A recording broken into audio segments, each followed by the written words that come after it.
Okay, நம்ம இந்த வீடியோவில் 4 நாளுக்கான கரண்ட் ஈவெண்ட் பார்க்க போகிறோம். 25, 26, 27, 28 இந்த 4 நாளில் நடந்த முக்கியமான ஈவெண்ட்லாம் தொகுத்துங்க கொடுத்துருக்குறேன். சரிங்களா? ஓகே, ஃபர்ஸ்ட் கொஸ்டின் பாருங்கள். சுவநிதி கடன் அட்டை எங்கு அறிமுகப்படுத்தப்பட்டது? சுவநிதி கடன் அட்டை எங்கு அறிமுகப்படுத்தப்பட்டது அப்படின்னு சொல்லி பார்த்தீங்கன்னா ஆந்திரா. சுவநிதி அப்படின்றத பற்றி நம்ம ஏற்கனவே அந்த ஸ்கீமை பற்றி போன கரண்ட் ஈவெண்ட்லாம் பார்த்துருப்போம். சரிங்களா?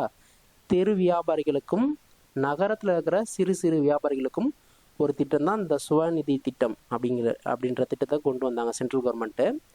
இந்த சுவநிதிக்காக கடன் அட்டையும் அறிமுகப்படுத்தியிருக்காங்க. அதுதான் பார்த்தீங்கன்னா ஆந்திராவில் அறிமுகப்படுத்தியிருந்தா இப்போ நம்ம பார்க்குறோம். சரிங்களா? ஓகே, நெக்ஸ்ட் கொஸ்டின் பாருங்கள்.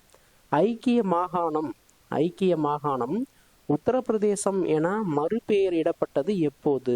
ஐக்கிய மாகாணம் உத்தரப்பிரதேசம் அப்படின்னு சொல்லி மறுபெயரிடப்பட்டது எப்போ அப்படின்னு சொல்லி பார்த்தீங்கன்னா 1950 ஜனவரி 24. 1950 ஜனவரி 24.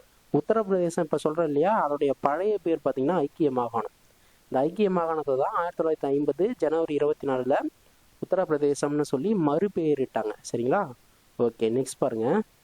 ஆக்ரா மற்றும் ஹவுத் ஐக்கிய மாகாணம், இந்த 2 பேரையும் சேர்த்து ஐக்கிய மாகாணம் அப்படின்னு சொல்கிறோம் இல்லையா. இந்த ஐக்கிய மாகாணம்னு எப்போ சுருக்கப்பட்டதுன்னு சொல்லி பார்த்தீங்கன்னா 1935. நல்லா தெளிவாக புரிஞ்சுக்கணும். ஆக்ரான்ற பகுதியும் அவுத் ஐக்கிய மாகாணம்ன்ற பகுதியும் சேர்த்து தான் ஐக்கிய மாகாணம்னு சொல்லி 1935 சுருக்குனாங்க. இந்த ஐக்கிய மாகாணத்தை தான் 1950 ஜனவரி 24 உத்தரப்பிரதேசம்னு சொல்லி மாற்றினாங்க. சரிங்களா? ஓகே, நெக்ஸ்ட் கொஸ்டின் பாருங்கள். இந்தியாவின் சர்க்கரை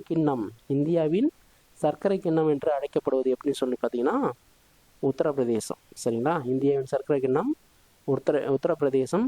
சர்க்கரை உற்பத்தின்னு அர்த்தம் இல்லை, கரும்பு உற்பத்தி அதிகமாக நடைபெறுறது உத்தரப்பிரதேசம் தான். சரிங்களா? அதனால தான் இந்தியாவின் சர்க்கரை கிண்ணம்னு உத்தரப்பிரதேசத்தை அழைக்கிறாங்க. நெக்ஸ்ட் பாருங்கள். இந்தியாவின் 4வது பெரிய மாநிலம் அப்படின்னு சொல்லி பார்த்தீங்கன்னா உத்தரப்பிரதேசம் தான். சரிங்களா? ஓகே, தேசிய வாக்காளர் தினம் ரொம்ப ரொம்ப முக்கியம். தேசிய வாக்காளர் தினம் ஜனவரி 25. சரிங்களா? ஜனவரி 25 தேசிய வாக்காளர் தினம். சரியா? நெக்ஸ்ட் பாருங்கள்.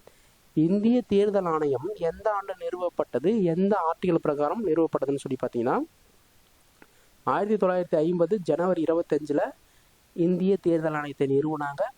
324 ஆர்டிகல் 324 தான் இந்திய தேர்தல் ஆணையம் இருக்கணும் அப்படின்னு சொல்கிறது. ஆர்டிகல் 324. சரியா? ரொம்ப முக்கியமானது, பார்த்துக்குங்க. நெக்ஸ்ட் பாருங்கள். 2026 இந்திய தேர்தல் ஆணையத்துடைய கருப்பொருள், இந்த வருஷத்துடைய கருப்பொருள் அப்படின்னு சொல்லி பார்த்தீங்கன்னா எனது இந்தியா எனது வாக்கு. எனது இந்தியா எனது வாக்கு ரொம்ப முக்கியமானது. ஓகேங்களா? நெக்ஸ்ட் பாருங்கள். இ விஜில் அப்படின்னு சொல்லிட்டு ஒன்று கொண்டு வந்தாங்க. இது பார்த்திங்கன்னா தேர்தல் ஆணையத்தில் மிக விரைவாக புகார் அளிக்கிறதுக்காக இது உதவுது, இ விஜில் அப்படின்றது. சரிங்களா? நெக்ஸ்ட் பாருங்கள். குப்பை திருவிழா எங்கு கொண்டாடப்பட்டது? அப்படின்னு சொல்லி பார்த்தீங்கன்னா தமிழ்நாடு. சரிங்களா? குப்பை திருவிழா எங்கன்னா தமிழ்நாடு தான். ரத்தம் உறைதலையும் கிருமி தொற்றை பாதுகாக்கிற ஒரு மருந்தாகவும் செயல்படுறது எது அப்படின்னு சொல்லி கேட்குறாங்க. சரிங்களா?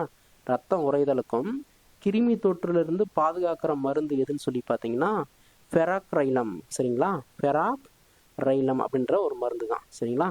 நெக்ஸ்ட் பாருங்கள். மொழிப்போர் தியாகிகள் தினம் எப்போ கொண்டாடுறாங்கன்னு சொல்லி பார்த்தீங்கன்னா ஜனவரி 25. தேசிய வாக்காளர் தினமும் ஜனவரி 25. மொழிப்போர் தியாகிகள் தினம் அப்படின்னு சொல்லி தமிழ்நாட்டில் கொண்டாடப்படுது. இதுவும் ஜனவரி 25 தான். சரிங்களா?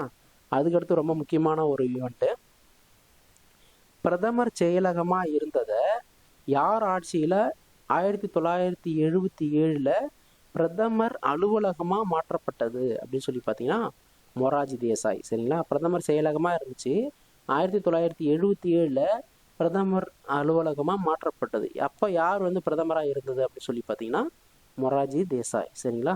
நெக்ஸ்ட் பாருங்கள்.